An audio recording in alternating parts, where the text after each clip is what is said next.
everyone. I'm Joe Pryweller, Conference Director for Plastics News. Welcome to this session of Ask the Expert, your chance to engage with professionals on a range of topics and to interact with questions. Today's Ask the Expert is sponsored by Shale Crescent USA. Our experts are Greg Kozera, Director of Marketing with Shale Crescent USA, and Joe Eddy, President and CEO of Enhanced Technologies. Greg and Joe will offer guidance on how to increase your profitability by connecting energy, petrochemicals, and manufacturing. Greg and Joe will answer your questions after the presentation. To submit a question, email pnevents@crane.com, or if you're watching along on LinkedIn, YouTube, or Facebook, submit your questions via those platforms. With that, I will turn things over to Greg Kozera and Joe Eddy. Greg, the floor is yours. Thanks, Joe. Good to be back again. Shale Crescent USA is a regional nonprofit marketing, research, and economic development organization. Our mission is to bring jobs to the Shale Crescent region, which is Ohio, Pennsylvania, and West Virginia. The summer before the pandemic, we were visiting a processor in the region, and he was working on using plastic, waste plastic, as part of his resin stream. As a matter of fact, it's working out real well for him. One of the questions I asked him, I said, Bob, tell me something. What would it mean to you if you could order your resin on Monday and have it here by Friday? And he said, Kozera. He said, do you see those 5 silos out there? He said, they're full of resin. He said, that doesn't count what I got riding the rails between the Gulf Coast and here. He said, if I could get my resin in a week, I wouldn't need all that inventory. He said, do you have any idea how much money I've got tied up just in inventory that I could avoid? Next slide, please. That's what we're going to talk about today. We're going to talk about reliability, particularly your supply chain. We're going to talk about profitability, and we're going to talk about sustainability. Next slide, please. What we want to focus on is what's changed, what are the opportunities, and how you can take advantage of those opportunities. Next slide, please. In our last live stream, we talked about this. One of the big changes has been, first, the U.S. being a major energy producer in oil and natural gas, but where that energy is produced is really important. And right today, as we speak, 85% of the new natural gas being produced in the United States is in the Shale Crescent region of Ohio, West Virginia, and Pennsylvania. This little region of the country, which is smaller than Texas, is now producing 35% of the United States gas supply. That's a big deal. And it's also producing a large part of the natural gas liquids and a growing percentage of that. And that's important too, because the natural gas liquids are the feedstock for the resins that processors use. Next slide, please. The United States is now a global energy leader.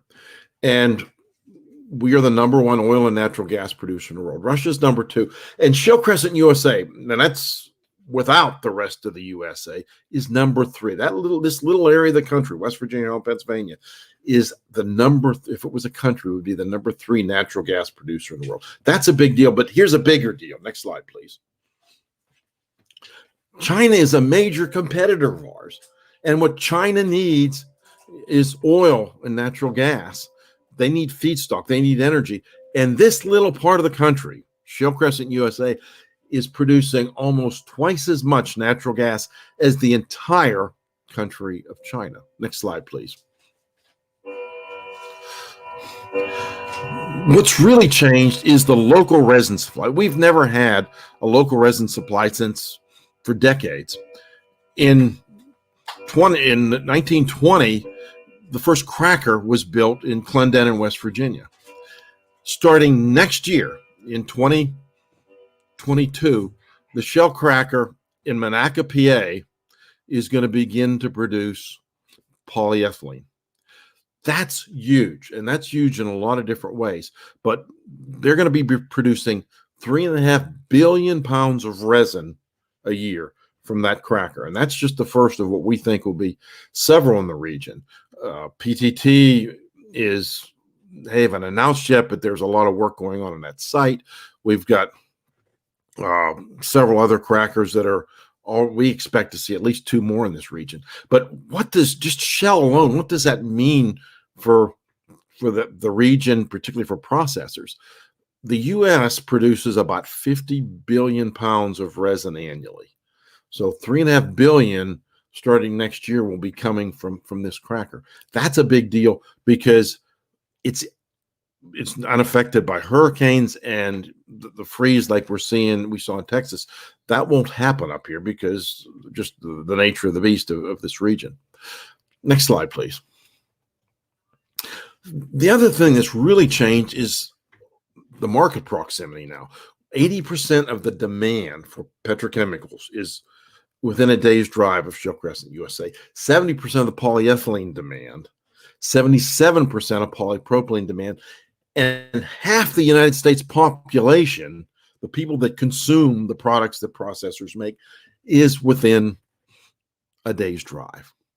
And this is the first time that we've ever had the demand, the consumers, the processors, and energy and feedstock all in one area. And that's big from a transportation standpoint and a cost-saving standpoint. Next slide, please. So what are the opportunities for you? That's really what this is all about.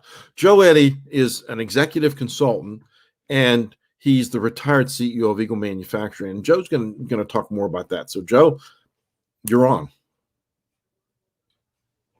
Thank you, Greg, and thank you, Plastics News, for presenting this platform for us to talk about, plastics processors' opportunities for growth.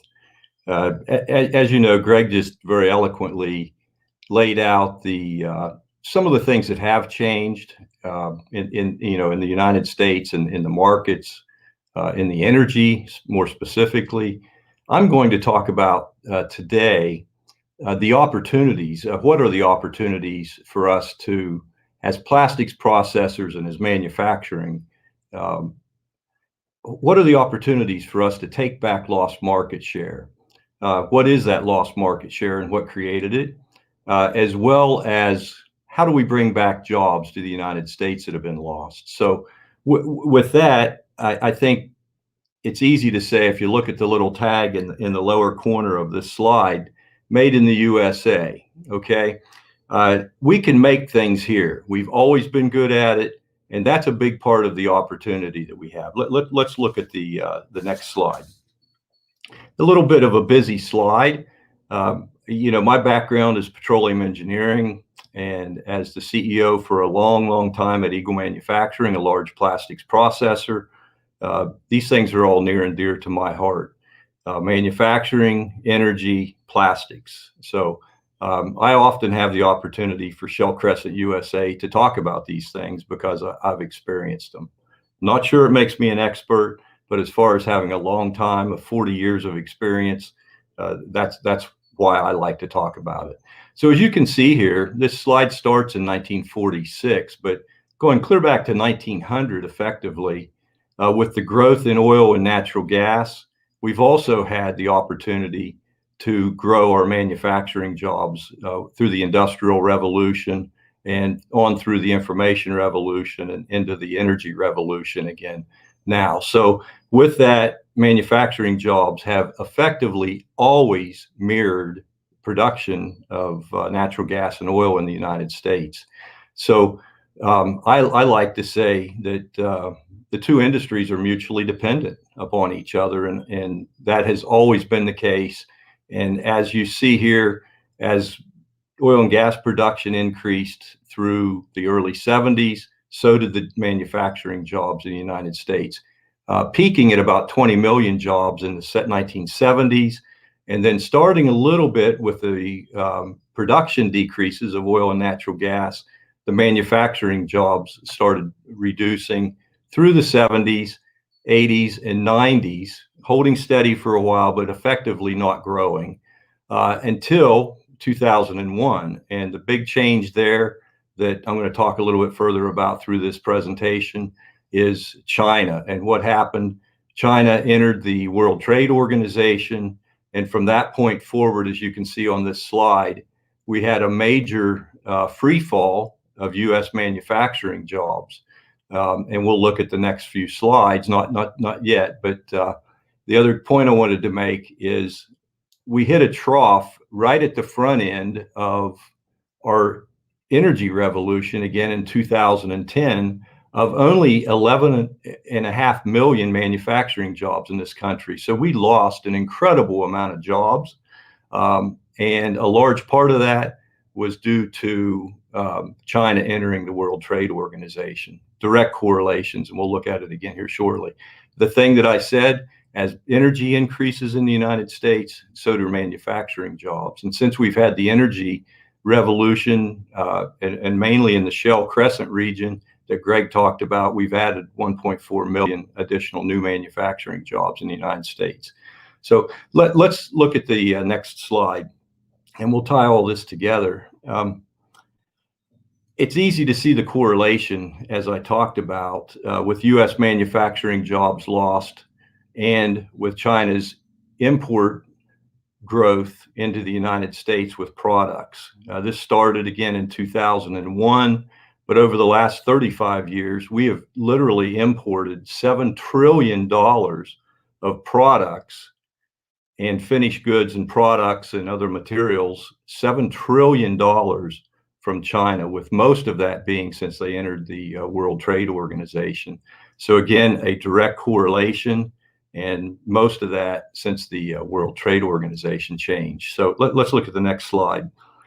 What does that mean today? China now is averaging over $500 billion per year of trade imports from China into the U.S. So let's look at that, and those are all products not made in the United States that could be. So let's look at what that means for plastic processing opportunities. Next slide, please. U.S. plastic imports of that 500 billion, and again, that's just from China's imports, okay? But of total imports into the United States, $45 billion of plastic products, and again, that's plastic only products. There's a lot of additional plastic included in other parts and products and automobiles and things that's not incorporated into this statistic, but $45 billion per year of specifically plastic products imported into the United States. Of that, the interesting thing is that about 60% or $28 billion comes directly from China and other near Asian countries. So again, I'm focusing on that for a lot of reasons, but China, I think, is our low-hanging fruit, and I'm going to talk about why that might be the case. But again, lots of potential products, market share to recapture, as well as manufacturing jobs. And that's the target. And I think we're at an incredible time period to take advantage of the challenges. And you've heard me say this before, and it's definitely a belief within the Shale Crescent USA group that the largest challenges always present the best opportunities for growth and change. And that China, as we all know, has been a challenge for those that have taken advantage of moving manufacturing offshore and moving to China or other Asian countries to manufacture. It's time, and we'll talk in a little bit about it's time to bring those manufacturing jobs back. And we have that opportunity today. So let's look at a couple of other reasons other than what Greg covered at the next slide here. The other opportunities, and we talked a little bit about this in the first session. I want to expand upon it because there's some additional new information that we want to cover. You look at the slide, Chinese manufacturing earnings. What's happened to their Chinese labor rates? What was once an enormous manufacturing cost advantage in China over the U.S. is no longer valid. Most of that is particularly due to their increases in Chinese labor costs. So as well as U.S. growth in productivity. Okay, so there's been a cost increase in China for labor, U.S. has had significant productivity increases over and above what China has. So those two things together have really made a difference and brought parity to the comparison manufacturing cost indices. You look at this slide, and it's significant in the fact that in the last 20 years, Chinese wage rates have doubled every 4 to 5 years for an effective tenfold, that's 10 times increase in labor rates. And they're continuing to increase as the middle class living style and everything is changing, and new demands, and they're having to implement some regulatory now, that they really have never had. So those cost increases continue to move forward and make us definitely more competitive. So let's look at the next slide and expand on this. Another major savings increase, especially for plastics processors and manufacturers in general, being a energy intensive industry, and even more specific to the plastics processors. Let's look at some examples of U.S. and more specifically Ohio's industrial electricity rates. On a comparison basis, Ohio right now averages 5.75 cents per kilowatt hour for electricity. The Zhejiang province in China averages 9.5 cents. And in some regions like the US, it's higher. Some might be a little lower. But in general, we have, what I would say may not be completely new, but we do have an ever increasing imbalance in our benefit for electricity costs, especially in the center of the Shale Crescent USA region.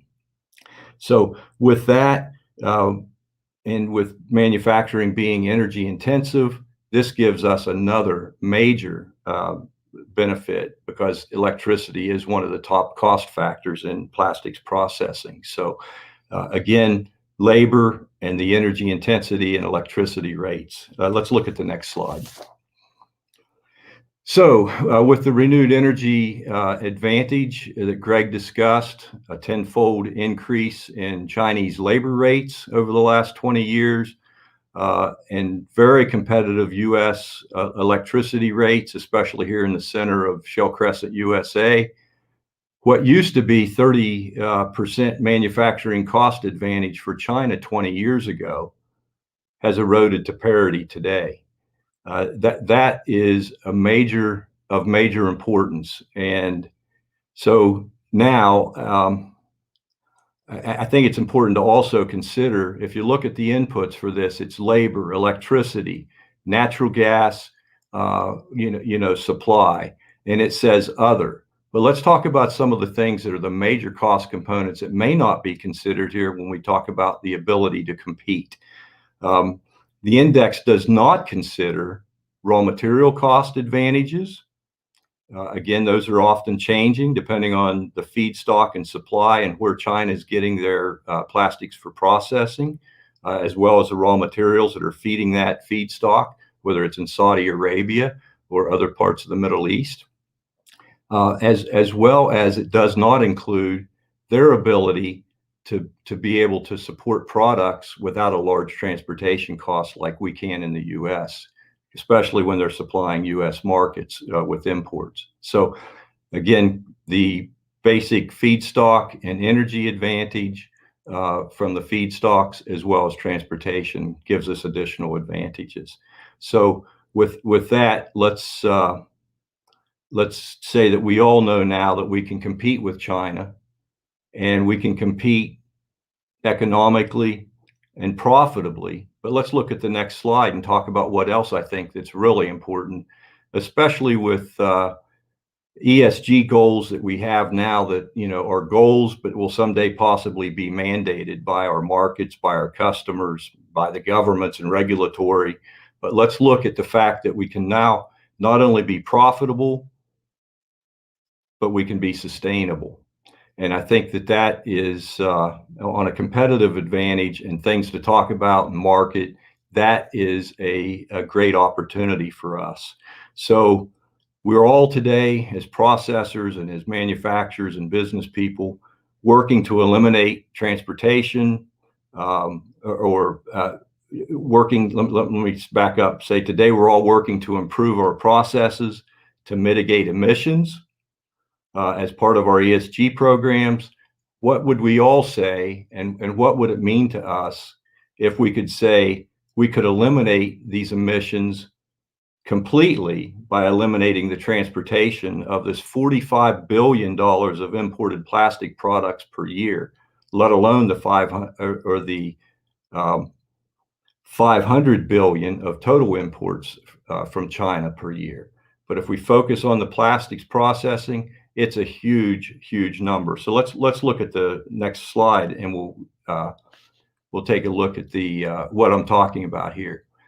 In China, for example, as Greg said, not producing a lot of their own raw materials. They're importing raw materials.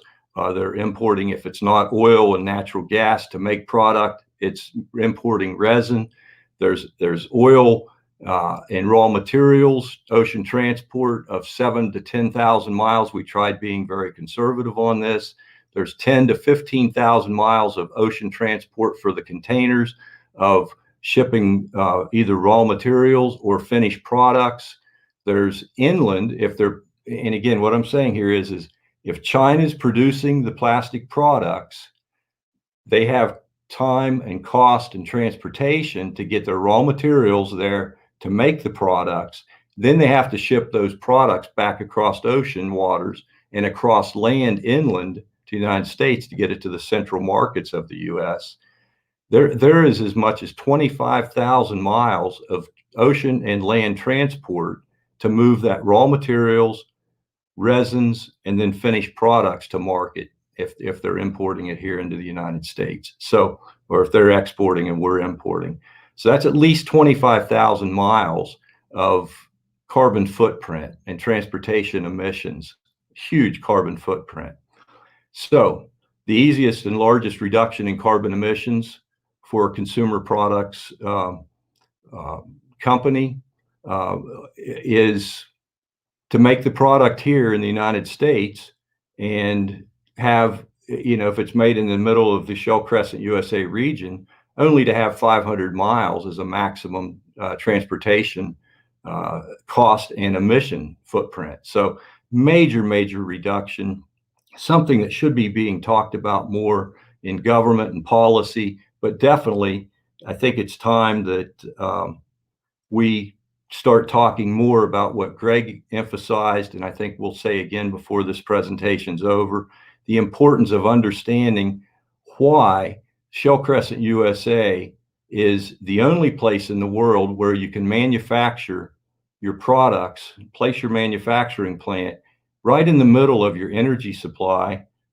right on top of your raw materials, and right in the middle of the largest market for these products in the world. So if you look at that and understand and realize the fact that we can be competitive, profitable, and sustainable all at the same time, I think that it's really important as CEOs, as manufacturing leaders, and more specifically plastics processing leaders, that you understand that it's time that we change and have a paradigm shift here. Very important.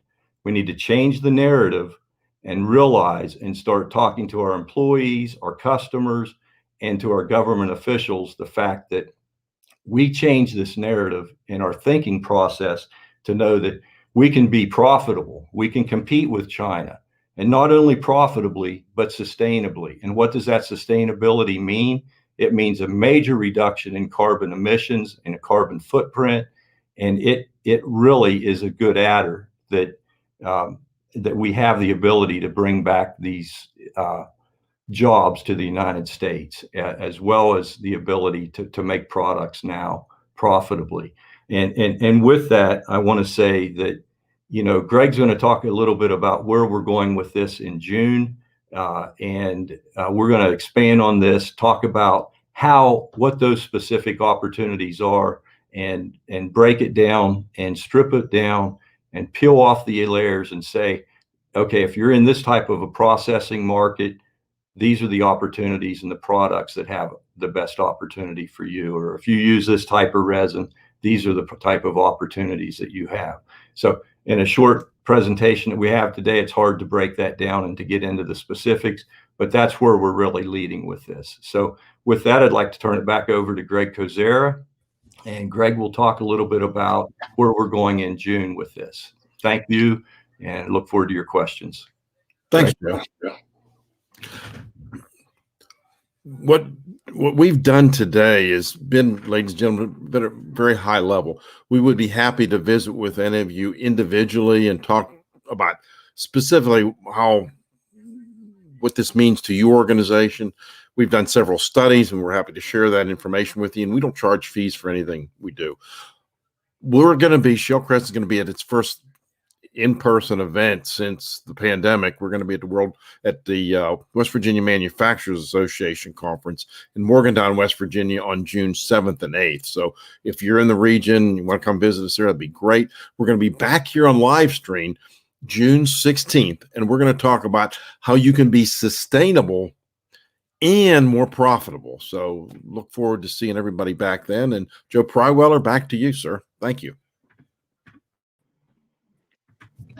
Perfect presentation, Greg and Joe, and sounds like there's some good news there about how we can compete with China in manufacturing. So that's terrific. I want to remind our audience too that if you'd like to ask questions, you can do so by sending your questions to pnevents@crane.com, or if you're watching along on LinkedIn, YouTube, or Facebook, you can send questions in through those platforms too. We'll get to those in the order that they are received.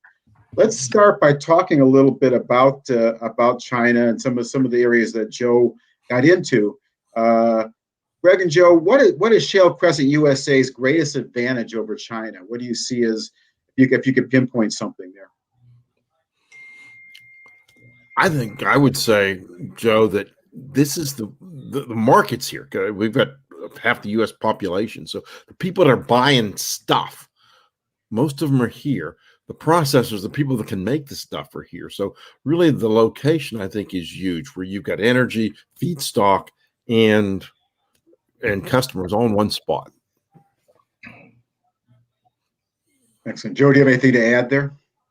No, just Greg sums it up pretty well. And I think that's a great statement, because there aren't too many places, maybe no other places in the world where any manufacturer or processor can do that, other than, in the middle of the Shale Crescent USA. But I think there's two things, we referenced them today.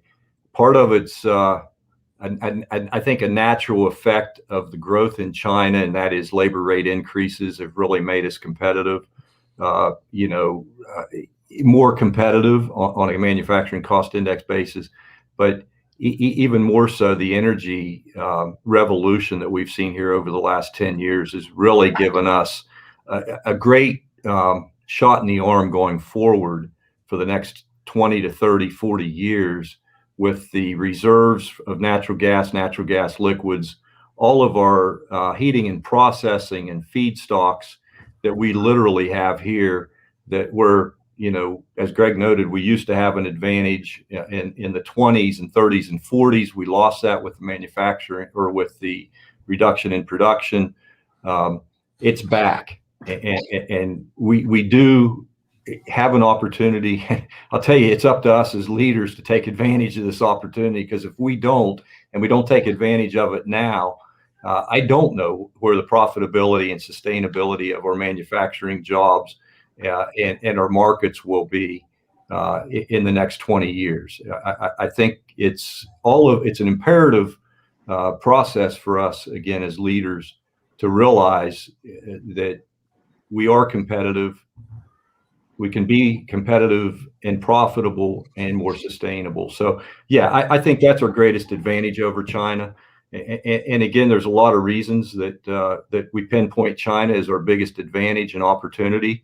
It is because that's where our market share has been lost over the last 20 years. So, yeah, that's a great question, Joe. Thank you.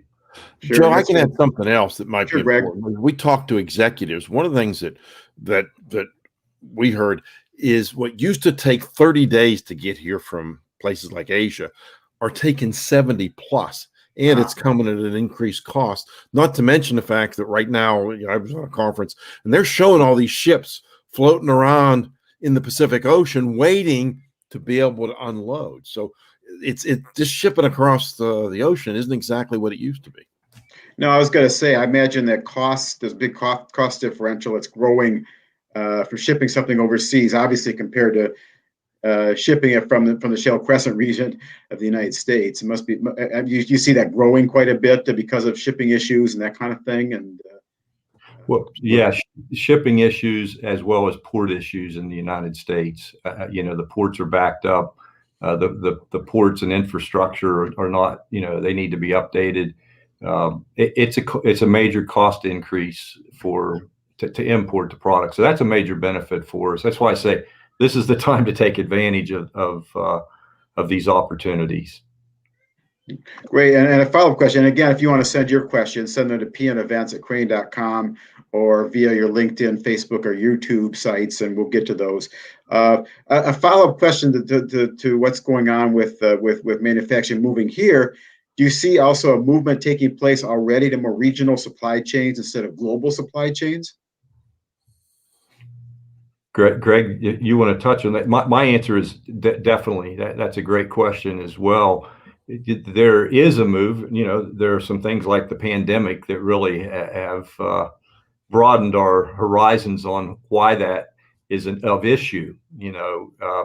But regional supply chains, again, carry all these same things we're talking about: less cost, less working capital costs, as Greg noted, with the shell cracker in Monaca, PA, coming online in June of 2022. Right. I'd give you that covers what you just talked about, and that is whether it's imported products or even raw materials. I mean, Greg's discussion about Bob's comment about the 5 silos and rail cars, that's something that we definitely live at Eagle daily. We are about the same thing. We have 4 million pounds of resin storage capacity on site and 20 rail cars on our sidings. Wow. And with that capacity, we have to do that, even though we bring it from Houston, Texas, because of potential disruptions with weather and different things. So this is discussing about China, but the regional supply is becoming more and more important for cost, sustainability, and reliability, as Greg noted early in one of the earlier slides. So that's definitely going to be a must. Greg, you want to expand on? I think the pandemic, Joe, showed us the vulnerability. Sometimes it takes an event that shows our weaknesses and shows how we're vulnerable. And I think the pandemic did that in so many different ways. We had companies shut down here because they were getting maybe one product from China. Well, that one product shut a whole supply chain down. So I think when we start thinking regionally, and we're starting to see companies in this region start to think that way, knowing that they don't want to see that happen again. Yeah. Makes sense. I'm going to put you on a spot a second, Joe. You mentioned that we need to change the narrative, and maybe even government policy needs to change a little bit, or as a way to get this across to companies or to consumers even about manufacturing here instead of China. How do we do that kind of thing? What are some of the action steps or next steps you see to change that narrative? Yeah, I think we're trying to do that with education right now. Greg references the fact that at Shale Crescent, we fund and implement studies. That's really effectively why we're doing this specific plastics study, so that we can educate, our legislators, for example. We're not a lobbying group, that we're all very sensitive to that. But we offer this, to industry and to policymakers, this information to educate them and to get them more engaged, so that they will understand the importance of this for the long-term benefit of our country. I mean, it's not just companies' profitability here. We're talking about the long-term livelihood and the fact that, the big changes that have made, it's one of the reasons I always say it took us so long to come out of the 2008 and 9 recession, because we had 8.5 million less manufacturing jobs at that point than we did 10 to 20 years earlier. manufacturing jobs, plastic processors, steel manufacturing, whatever it is, are really the fastest way to generate wealth and build wealth in any country, in any society. Without those manufacturing jobs, we saw, instead of a 2 or 3 or 4 year recovery, which had been historic norms, we had a 10-year recovery coming out of that recession. So let's say maybe not a 10, but a 5-year, we were recovering through that. But that's the issue and why it's so important policy-wise for the policymakers to understand. So, Greg, you might want to expand on that. But yes, Joe, my number one thing is to say these platforms that you're offering give us the ability to inform and educate, our own industries, because I think that's where it starts in every state. We need more people to talk about this, but educating our industry so they understand it and what our opportunities are, and then to talk to our legislators, state and federal. Amen. Okay. Yeah. Sounds good. We'll end there, but I want to see if I want to ask either of you if you have any final comments you want to leave the audience with before we end the conversation here. Is there anything you want to leave the audience with before we, besides telling about the June 16th webinar that's our Ask the Expert session that's coming up? Anything else you want to leave the audience with? Greg, go ahead if you want to. I think one of the things that when we start thinking about sustainability, I think we need to broaden our view of that. And we're going to talk about that in June, because there's more than one way to get this job done. And there's a way to get it done that we've found that you can actually be more profitable and do a better job of taking care of the environment. And that's really good. I think it's going to be really an eye opener for a lot of processors. Definitely. Yeah. Excellent. Well, with that, I want to thank Greg Kozera of Shale Crescent USA and Joe Eddy of Enhanced Technologies for sharing us their thoughts on enhancing your profitability and really what's going on in China, how we can be more competitive. So we can lower that $45 billion of imported plastic products that are coming to the United States for sure. If you have additional questions for Greg and Joe, please feel free to reach out to them directly. Their email addresses are on the screen. They'll be glad to talk to you one-on-one about what they talked about today, or anything dealing with working with the Shale Crescent region of West Virginia, Pennsylvania, and Ohio. As Greg noted, we have one more Ask the Expert session scheduled for June 16th, and we'll get into a little more about how companies can be profitable and sustainable at the same time, and how to change some of that narrative that we talked about today. Today's Ask the Expert session will be available for viewing on the events section of Plastics News website, so you can look for it there. I'm Joe Pryweller with Plastics News. We'll end with a short message from Shale Crescent USA. I'll see you at a future Ask the Expert session.